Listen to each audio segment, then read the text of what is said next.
Adding to the Astor's woes is a barrage of bad internet reviews, with more than half the contributors to one website not recommending the hotel. Criticism the proud Persian finds hard to accept. I couldn't even read it because it's too personal, and I know it's lie. I mean, somebody said about my reception, you've seen the reception, they said the carpet was ripped and things like that. It really does hurt, but because I know it's not true. Okay, so the reception area is ghastly, the carpets all over have never been cleaned. Well, I concur with that idea, absolutely. Possibly the worst hotel ever. Of the reviews, 70% do not recommend the Astor. 17 reviews were terrible and only 4 were excellent. The bad reviews could be catastrophic. New guests frequently check review sites before booking an independent hotel. So what does Joseph make of the Astor's critics? Okay, so, urgently needs the help of the hotel inspector. And I didn't post that, I promise you. The carpets all over have never been cleaned. No help in showing the room. That's impossible. But I found dirty carpets, darling. No, I'm not liking this section. No, but listen, listen. Don't be defensive. I'm not trying to make you or your hotel or anything else look bad. But bear in mind, I'm very active in the city and I have upset a lot of bad people. There are things that is going to make my hotel look like a... no, it isn't going to make... I'm not going to allow that. I don't even want to talk about that because that is nonsense. That is absolute nonsense. Well, I know, but you're living in a fantasy world. Joseph claims that several of the complaints aren't real. But bogus or not, the poor reviews will still put off potential guests. Well, listen to me, please. I am, of course, yeah. No, you're not, because you're completely missing the point. In modern times, before someone books a hotel, they go and look up something like TripAdvisor. Yes. And this is the impression they're getting of your hotel, okay? Yeah. Fine. Apologies, yes. Every single one of these comments here can be replied to, so you have a right to reply. Right. And I'm saying you're missing a trick by not replying to these and making sure that you put your side of the story. Okay, yes. Now it sounds brilliant. So, what have you written back? Websites such as this one are great news for passing the words of mouth faster and to a wide audience, but unfortunately it seems to be used for settling personal issues. Hoping this message will help the users to read between the lines and judge for themselves. So now I'm interested why you wrote like that. You haven't given any information apart from the fact that you feel like this is a personal attack. Oh, that is a campaign, definitely. That is personal, and I know you said... Why do you think it's... I know, I think you're bonkers when... This is somewhere where I think you're delusional. Those comments, they mean nothing to me because I know that is just not... This is my livelihood. Every guest is like a family here, so I take it... Of course I take it... Well, every guest except a guest who's unhappy and makes an unjustifiable... No, I'm not saying all of it. It's 4 of them definitely is personal. It's just impossible. Wake up, hello. Yeah. Hotel is personal, but this is a business. This is what I keep saying. Joseph is convinced he's the victim of a campaign, but his emotional response to the review could do more harm than good. You must try and remove the very personal, that knee-jerk reaction of yours. Okay, I'm afraid we're disagreeing on this one. Well, I think we should just leave this bit because we are not going to get anywhere with it. There's some things that I simply cannot get through to him about. It's like a waltz. There's 1 step forwards, 2 steps sideways, 1 step back. I don't think he really understands the steps necessary to make this place busier, functioning better as a hotel. The artist residence is in desperate need of a renaissance. In a last bid for survival, Justin has called on the hotel inspector. Alex Polizzi has run some of the most exclusive establishments in the world, but turning this fledgling business around won't be easy. First impressions are not great. It's pretty grubby. The glass on the front door is absolutely dingy, it's filthy. Then you've got this truly repulsive, elongated heads. There is also a flying squirrel who looks as if he's in extreme pain. That has got to go. I mean, I would look at that and turn and flee if I was coming to check in here. The entrance is less than entrancing. a world away from the boutique hotel that the artist residence aspires to be. Justin? Hi. Alex, Nice to meet you. Come in, please. Thank you so much. To really understand what's dragging the hotel down, Alex will stay the night. The hotel has a gallery space that doubles as a breakfast room and 9 ensuite bedrooms, which have all been individually designed by a different artist. Can I help you with your bag, please? Thank you. Lovely. What's your impressions? Quite overwhelming, actually. Okay. Alex is booked into room 5, a double priced at £80 a night. Thank you. This is our original artist-inspired bedroom. Okay.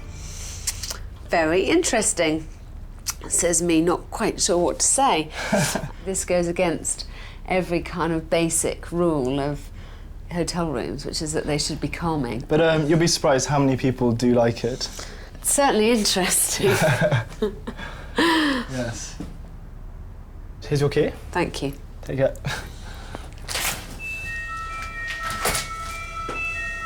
Actually, the art has very little to do about why I find the room unacceptable.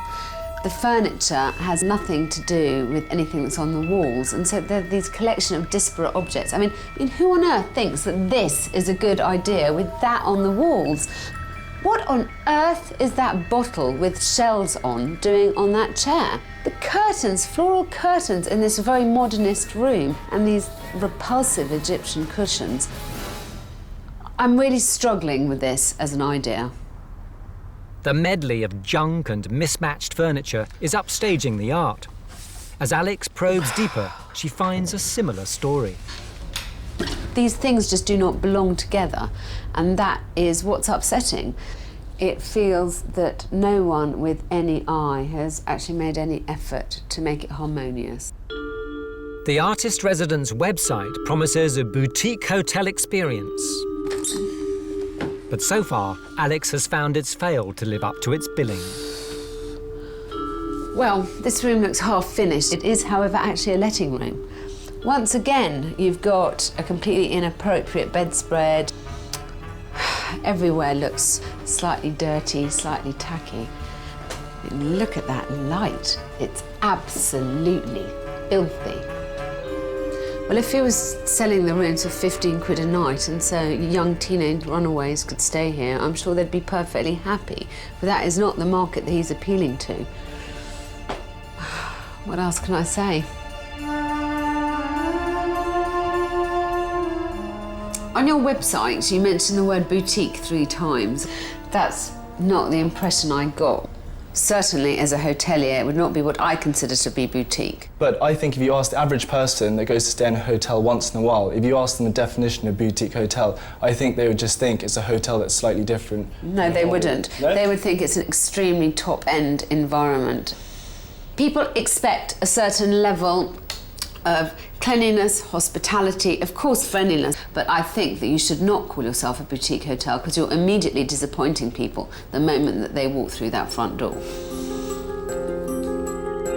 As the light drains from the brightened sky, so does Alex's confidence in Justin. Justin just isn't capable of doing this. He thinks he has this great, wonderful concept, but he hasn't been able to execute it properly.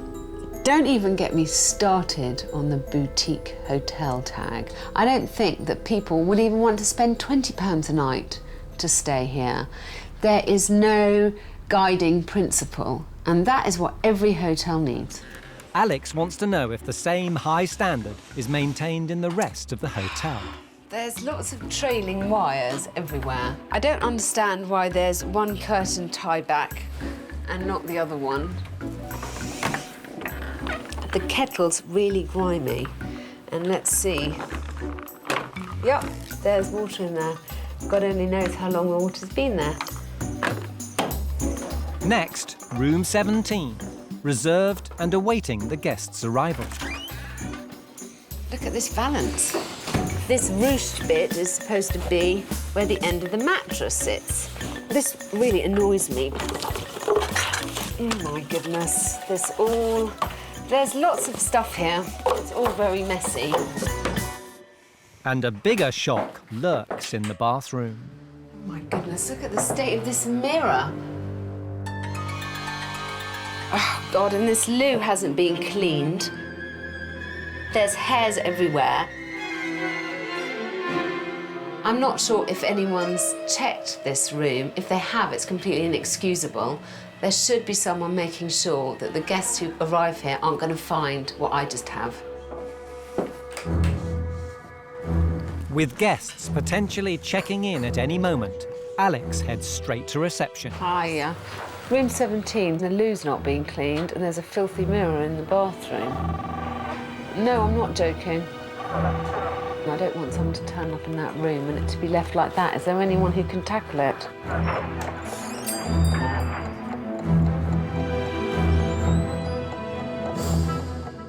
"30 minutes later, after several phone calls, the room is cleaned. But the failure to act quickly and decisively has left Alex livid. If in the afternoon someone checks in and the rooms are in that kind of mess, it just isn't good enough that a receptionist says, oh, well, I'll try and call a housekeeper and get them to come in. No, you get a sodding bucket and you clean out the fucking bath. It's not that hard to do, is it? We all do it in our own houses. You know, what does it take to clean out a loo, to clean out a bath, to do a basin, to do a mirror? Next, Alex wants to talk to the closest thing the Rutland has to a manager, part-time marketing girl Denise. Denise, Mr. Donegan took you on to help him with marketing, That's didn't correct, he? yes. How much marketing do you actually get a chance to do? At this present moment in time, very, very little. I do anything from disciplinary hearings to hiring to worrying about the fire extinguishers, everything. There isn't another member of staff who's ever worked in the hotel industry, so there's a lack of training, there's a lack of knowledge. There is nervousness within the staff. Mr. Donegan very, very rarely would compliment. In fact, I would say he never compliments his team.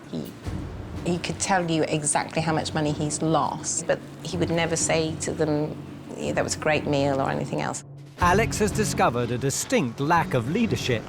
Scrubber, down here, otherwise you're going to be instantly dismissed. Get down here, you bloody bitch. Come on, right. And a hotel in chaos. The more people I talk to in this hotel, the more dire it appears the situation actually is. I don't know, firefighting is the perfect analogy here. Everyone seems to be desperately running around, rather like headless chickens, not knowing where the next drama's going to strike. So what is? 7. It's a 7? Yeah. What was a 5? No, 7. Bollocks! So in other words, we're going to have to... oh, bollocks. The ceaseless tick-tocking of all these clocks all around the hotel seem to mark the lifeblood draining out of me, just as it is out of this building. It's time for Alex to confront Mr. Donegan with her findings. Firstly, the hotel's shoddy housekeeping. General cleanliness isn't what it should be. Yes. Immediately needs to be tackled because, you know, we don't need another bad review. Yes. Reception, when you arrive, just looks, you know, there's stuff everywhere and there's dead flowers. I mean, that's completely unacceptable. How come no one notices that? Yes, blind mice. Now, someone has to decide how they clean the rooms and what a standard is, an operating procedure. What are they supposed to do? Are they supposed to open the drawers at the bedside tables? Are they supposed to empty out the kettles of water? Mm-hmm. You know, it all should be laid down. You need to formalise what people's jobs are. Next, the question of the dismal off-season occupancy rates. Your average room rate is pathetic. There's 2 ways to make more money. You increase your occupancy or you increase your room rate.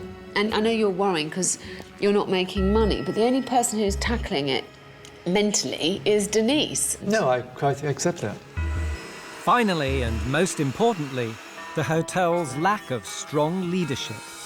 Darn, you can tiddly-pom around the corridors as much as you like, winding the clocks. And you clear tables and you clean bathrooms and you do a lot of the firefighting too. But there's no sense of order. Charming as you are, you're not very competent. No, absolutely right. But of course, it was never my intention to run a hotel. My intention was to own a hotel and have somebody else run it. You need to yes. get a grip of this. Oh, indeed, yes. I think you have to accept wholeheartedly the responsibility either for hiring someone to make sure that things are done or making sure that it happens yourself. Oh, yes, I accept that. I agree with you entirely. You know, we don't have years to work this out. We've got months. After a night's sleep, Alex is waking up, feeling blue, in the green room. I hate the ceiling being painted in the same colour as the walls. It makes you feel like you're sleeping in a box. It's pretty oppressive. And the decorative order needs some attention.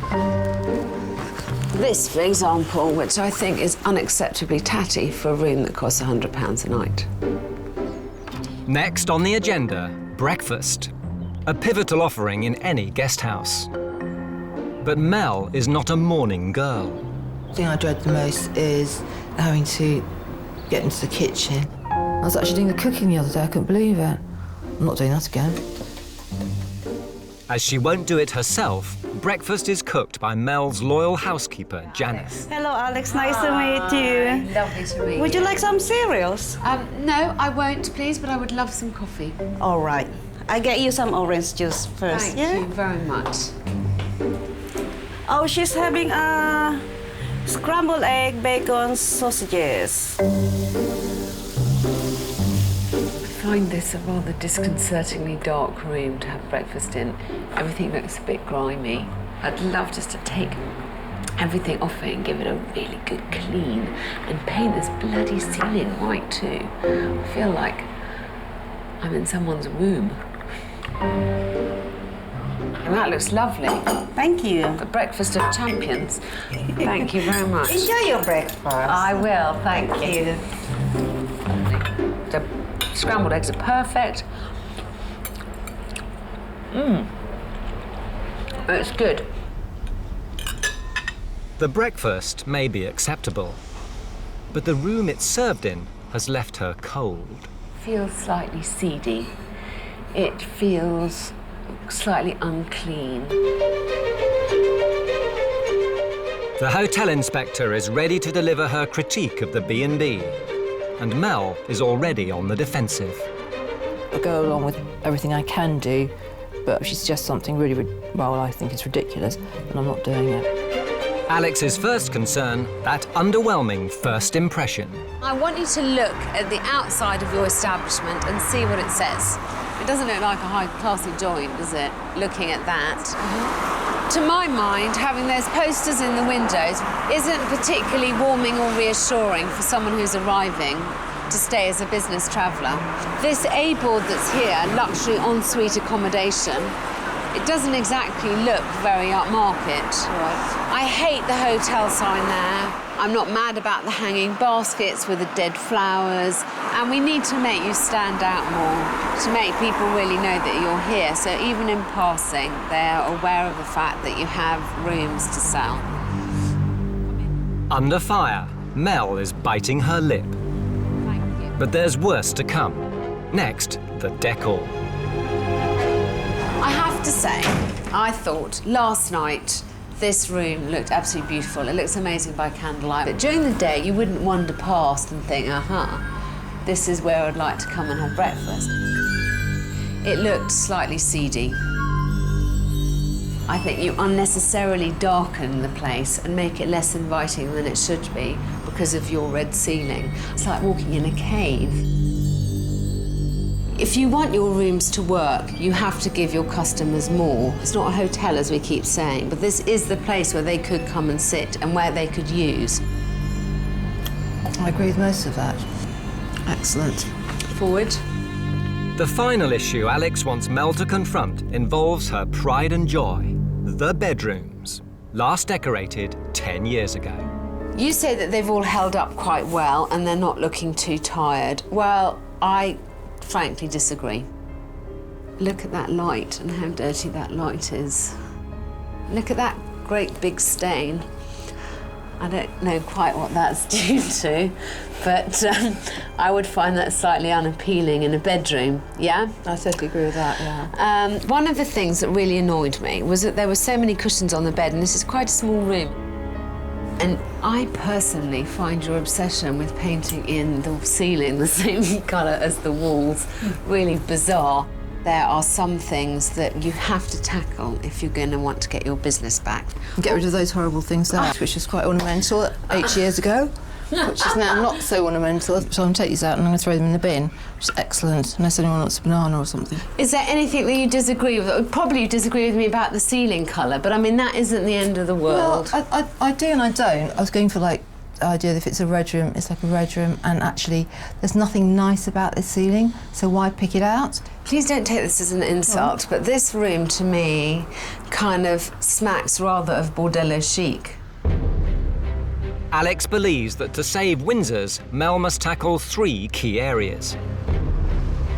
Firstly, to avoid disappointing guests, Mel must immediately stop selling Windsors as a hotel and rebrand it as guest accommodation. Guests now have much higher expectations than they did even 10 years ago. You don't really want to get people here under false pretences. You want them to come and be happy that they're here from the moment that they walk through that door. Secondly, Alex wants Mel to deal with the dodgy decor. The untidy frontage needs a facelift, and the overpowering bedrooms need toning down. Thirdly, a jaded Mel needs a serious change of attitude, both to her guests and her business. You're now pretty downhearted and a bit annoyed that you have to be here so much, and finding that enthusiasm to tackle everything again is quite hard, but ultimately it is up to you. I need to kind of get sort of like, not enthusiasm, a new, more positive approach to it, either that or I don't do it anymore and let somebody else take over. I think you have to remove yourself from the last 20 years of hard work and success. And this is your business, this is your baby. You know, if it's going to be a success, it's on your shoulders that it will stand or fall. Yep, absolutely right. My responsibility, nobody else's. Excellent, got it.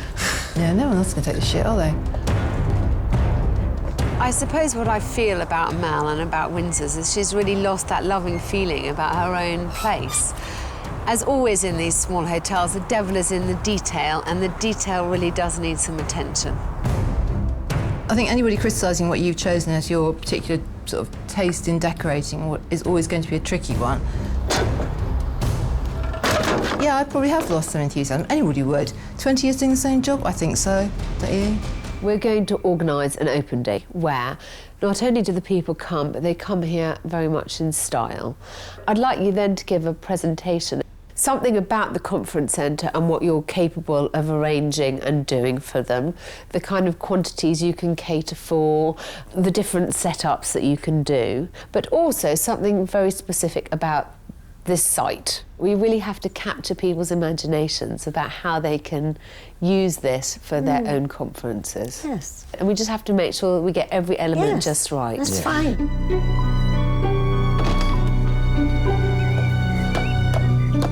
I'm feeling a lot more encouraged than I was when I arrived. They weren't horrified at the Blue Room makeover. They seem to have accepted the fact that the guest lounge needs some attention, and they seem genuinely excited about an open day for the conference centre. I'm starting to see some hope that maybe those old dogs are going to manage to learn something new after all.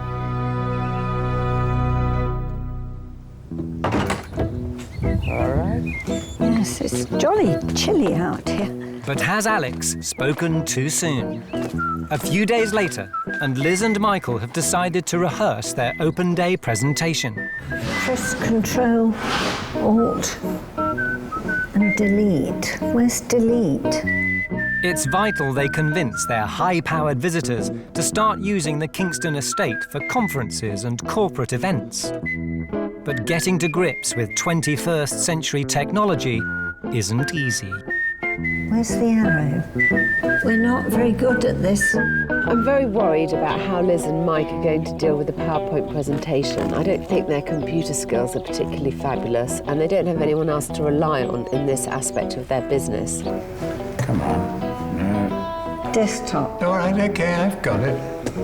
This is one area where I can see them falling flat on their faces, and I feel a certain amount of trepidation there. Oh, no, I only touched it. Now, control panel. Control panel. Here's here. It's gone again. It's on iTunes and sample music. I think they have to embrace modernity with a little more enthusiasm than they have done now, and I think that's one of the main problems with their business model. Come on, stop doing that. Come on. It's very iffy. It's not a good start. Now, over at the conference centre, what does the presentation consist of? Us talking with slideshow. It's a very brief history of the house. And what we can offer. Oh, well, that's fantastic. Drink champagne. To set the bygone scene, Alex has arranged for the eminent guests to be greeted at nearby Staverton Steam Railway. How do you do? Elizabeth Caulfield, and welcome. Liz Caulfield, how do you do? Welcome. Hello.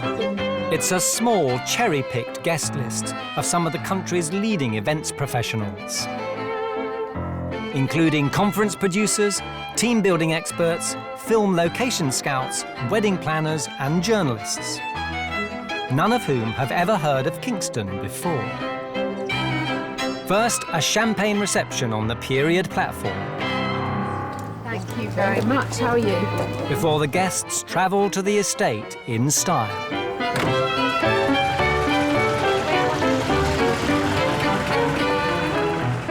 So far, so glamorous. Welcome to Kingston. It's been a grand start. Liz and Michael now need to keep up the momentum with their presentation. Feeling incredibly nervous about the presentation. I hope they've got the essentials in it. I don't think any of our guests are particularly interested in the history of the house. What they really want to know is what Liz and Michael can offer them for a big conference or a wedding. Alex has asked for a concise slice of heritage, followed by plenty of practical info about what Kingston can offer as a venue. That was the long barn, the building with the red door. The original bathroom. The bath there dates from 1830. And that was me standing in... But it appears the Caulfields are on an entirely different page. That was the fireplace. That was the... Rather than presenting a dynamic sales pitch, Liz and Michael have opted for history. And that was the main stairs. The stairs. History. And that was part of the original. And more history. And that was the Undercroft with a vengeance, full of junk. And it's almost 20 minutes before the lecture finally comes to an end. That was agony. Every single second of that was agony. I just cannot believe that Liz and Michael could do something like that. They seem to have completely missed the point. I suffered through that whole presentation thinking these poor guests must think we're stark raving mad.